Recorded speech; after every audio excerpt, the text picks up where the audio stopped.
ngaturaken semua pangabektimu sampun Kanjeng. Bektimu tak tampa mung pangestuku tampang. Sanget angin kula nabi ugi ndadosaken betul kawinan. Marang sira kabeh. Sih tentrem saka wiyasaning Gusti kang murbeka. Tumedhak tumanduk kajiwa kasarira marang jiwanggaku pribadi. Rumingkir marang sira kabeh para kawula ing Blambang. Marang sira Patih Jotosu. Sawise panjenenganku ngelis Pradata ana ing Blambang. Kadiparan pawartine kepiye teh? Ayem tentrem. Mah limpah roh jinawi. Boten pirang sandang pangripapan. Sedaya menika ribawane Kanjeng Ratu. Saestu leres Duh Kanjeng, Iya, sesampunipun panjenengan ingkang kalenggahaken pinarya pangayoman ing Kadipaten Blambangan. Boten wonten lo ing kawula ingkang sami gesang kecingkranan ing sedaya sami alok gemah ripah loh jinawi syukur matur. Menika lipun kami. yen kowe temenggung Dalipati. Kepiye kewajiban Bareng matur menil patun pangapunten. Anggen kula gladi melondah sedulur panjenengan ingkang mandhap kumakaran ing sakdal menika sampun titis rengginas sodram. bagus marang anakku Kang Bagus jelone anjen tara cindhal lagi tiba.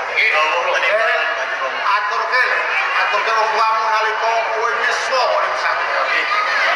Kepiye kewajibanmu ger matura soang-soang. Kanjeng Rama kepareng enggal putra badhe matur. Iya, Sasampunipun kula ngangsu kawruh kalian Paman Jotosulo. Sedaya menika mboten nguciwakaken. iya. Kanthi kasundatanipun anggen kula dipun blowentah kalian Paman Jotosulo. Iya. Menika pangantosanipun kula nggadahi kacegayan. Kowe duweni kacegek. Menika leres. Bagus. Jamalke. Inggih, Paman. Nyuwun sewu Kanjeng Rama. Piye Cindhe Kembar? Anggenipun kula ngadahi kewajiban menika sasampunipun kula manjiswa kalian Paman Patih Jotosulo. Iya. Kula saben dina dipun olah pinaraga, olah gladi. Para kapura saya kok tegaya sekti mandraguna. Aja mung andaran kaseket. Nanging sliramu uga kudu ngangsu kawruh bab andaran kasusastran, kasantikan lan tata susila uga negara ya. Oh, ngaten.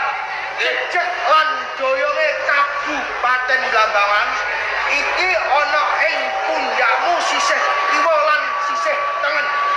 Nggih panjenengan pun kuatus Kanjeng Rama. Lungguh Kangkat sedaya ngendika panjenengan.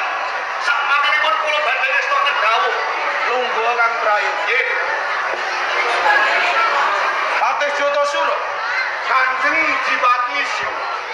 Reh dening para prabote Kadipaten Blambangan. Wis padha makundul sayep saekopati. Ing riklenggan iki anggonku netepi soan ana ing Mataram supaya ngaras padha. Mula saka kowe ayo padha ngestri ana ing Mataram teh. Kula ngertos. Blambangan nika bawa perintah. Satondro pisan dengan caos peti. Ajen bener. Kagem ngerso dalem pandhan Senopati. Ngaten. Sedaya menika muspro. Kula ibarataken uyah kecemplung segara. Boten mungkin. Lere piye teh? Rabya kang tanpa uyah. Timbang yen caosaken ngersani pandhan. Luwih prelo amargi kangge mamunegan. Kangge mbantu kawula ingkang nandhang kacurakan. Pisan. Apa kalih? Panembahan kae wong serakah. Wong murka. Dijalukake.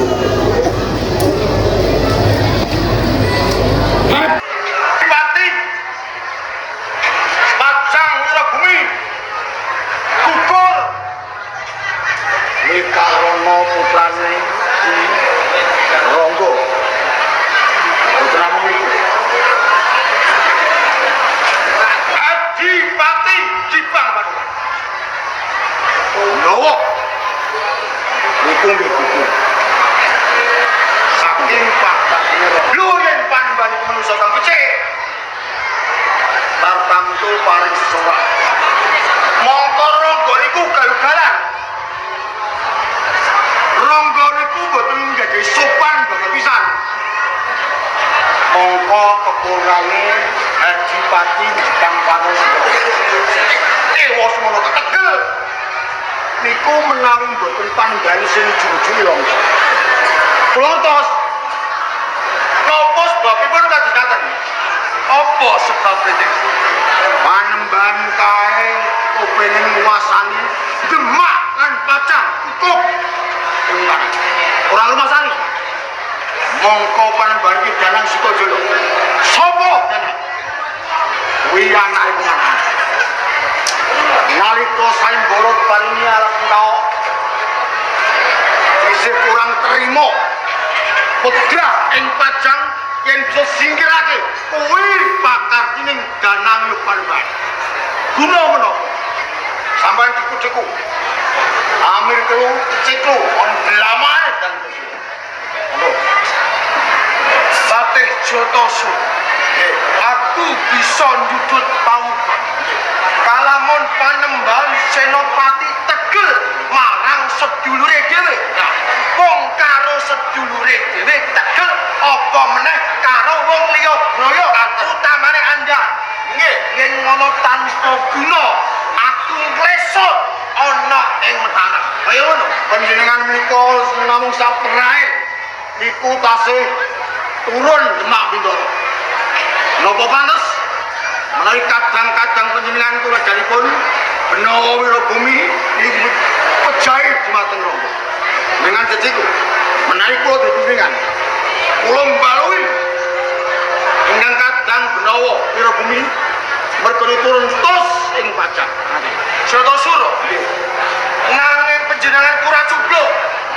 Jalaran sepiro to kekuataning Blambangan yen musuh Praja Mataram tak upamake yen tong Blambangan iki timur Mataram ki duren diglundungi duren timur ajun umur Jotosulo niku dipun sawang sak kelasan iya yen prayogipun nuwun panmu saka guru sarujuk kepiye yen miturutmu Bendung sik kepala ngatur madhep pamanggi kula prayogipun dipun kalang rumiyin ampun gampil nampi sedaya aturipun sanes dados pengayoman menika kedah anggadhahi aget-aget mila ampun mriyo ngiwa mriyo neng menawi panjenengan gampil nampi palapuran sanes monggo nyatanipun menika dereng wonten kasunyatanipun menika badhe mbebayani yen panjenengan badhe pemerintahan negari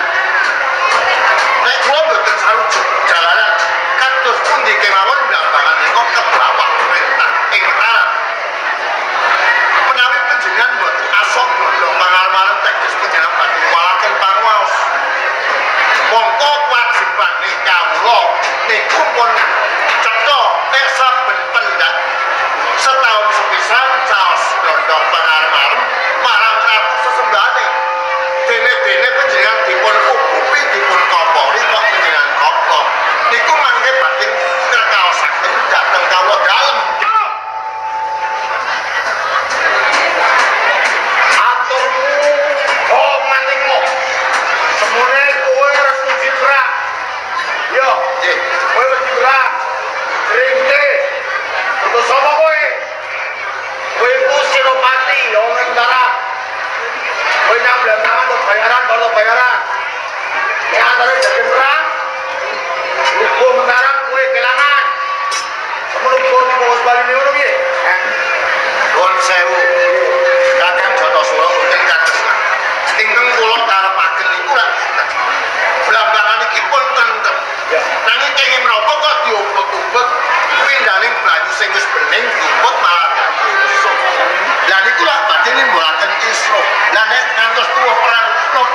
eman kawula.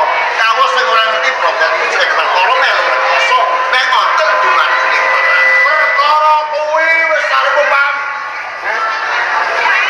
Kanjeng Diwani Siang Laut. Iki ra karuan karuan turun pajang kuwi gugur karo pakene ronggo. Ronggo itu menjak kaya ngono mesti diombyong Pak. Kira. Kula tak sopo. Nek panjenengan nika uwasan semua. Lambangan Musa Kadipaten. Ditur mana cincin nika menjadi bang. Angkot sementara. Kan iki. Mayu timbangan dagangan. Bener. Nang perang. Itu mboten bolake tenan juga. Lanjut senajan Musa Kadipaten waton Butololong lahir batin manunggal sawiji kula pitados saged mimpang Sumbar. Nanging Jatasa Nuwun. Piyandel apa utawa jimat apa kanggo ngantepe atiku supaya aku bisa njongkeng kami bareng Mataram. Mataram. Ya, kowe tumirin. Ya. Mataram menika wonten juru petani. Saipun jenengan. Arep. Ya. Mentaram enten Panembahan. Saipun. Arkul. Mentaram pengeran Jolang. Sindiam. Mentaram enten Singoranu. Tetap. Namung dong alap-alap.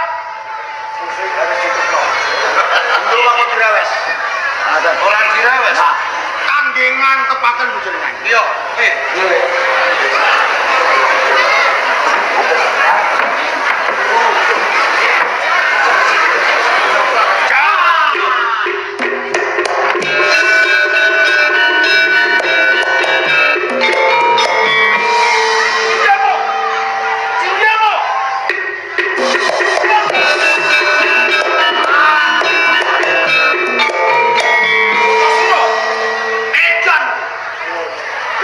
Putraku, nanging kenapa kau pateni?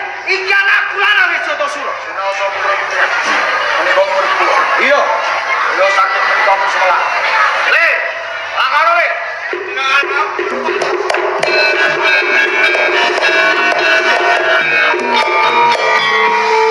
Ora tujuan. Ora apa-apa. Ora tak ada kema. Boten. Ya Allah.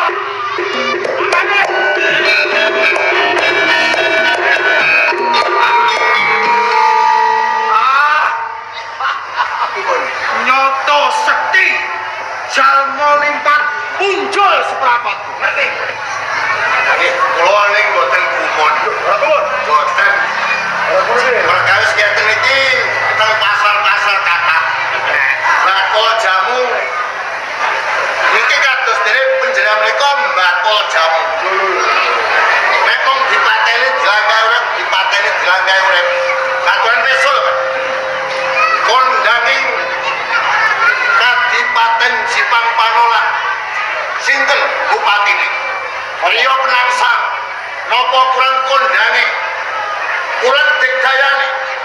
Sampun peperangan lan Kasultanan Pajang napa gunduane? Mateye wong kaya. Gila, napa meh panjenengan pameri kados ngaten? Mataram niku tiyake sugih daya cara lan wewentuk.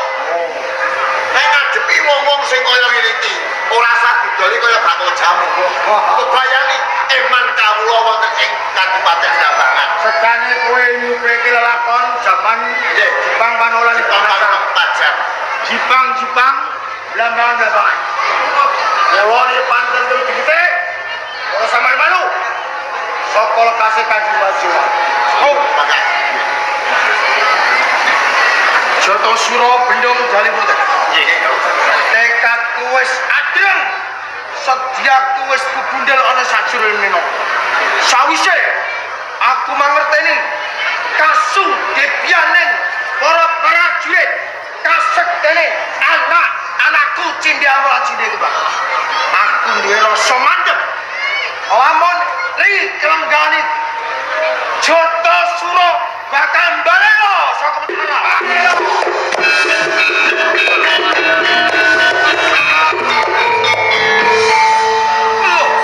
Bakal pada semono.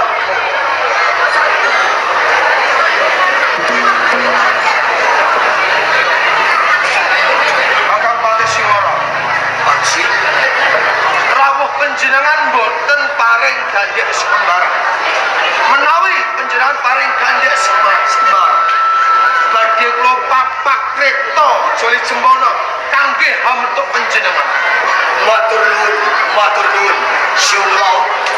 Gento siramu sing gawe katosake utusan ana ing Mataram. Ngantos panjenengan rawuh wonten Blambang. Menika wonten wigati menapa? Sing pancen boten kula selaki. Rene iki wedal menika. Dipati Siung Laut wonten ing Blambangan. Sampun sawetara boten sowan wonten ing Mataram. Titi wedal menika gadosaken kami gatosaken sekabeh probat bupati pamancan. Pramila kula pikantuk dawuh pangandikanipun. Panembahan Senopati wonten ing Mataram. Kesupados nayenaken. Mula bukanipun menapa to? Yen to panjenengan titi wedal menika boten kersa sowan wonten ing Mataram. Kakang Patih Singoran.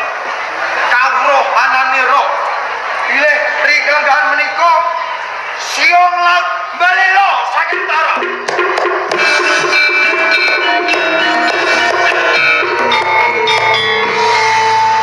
Apa ora kleru kon ngrungokake Siung Laut? Kembung sak kelima jento wit mulem balelo. Sepiro kekuatan oning Blambangan. Jento iki dina kowe kumalungko kemendo balelo oning Mataram. Giri lungsi jalma tanggena pinira. Senajan to Blambang kabupaten nanging kawula ing Blambang padha sayep saeka kanthi manunggaling kawula lan Gusti. Aku duweni kapidayan lamun bisa jongkeng kawibawaning Mataram. Siung Laut, Iya kepiye? sadurunge kebacut dadake peperangan antara Mataram lan Blambangan. Kanthi dasar apa? Kinto sliramu kira balelo mungkar perangatan Mataram. Dasar kumaha? Panembahan Senopati kuwi wong dakah-dakah, angah-angah, jalaran apa? Aku mangerti lamun sediane Panembahan Senopati kepengin manunggalake Demak lan Banjar mlengket dadi siji ana ing Mataram. Kami windu. Patine sedulurku Benawa Wirabumi.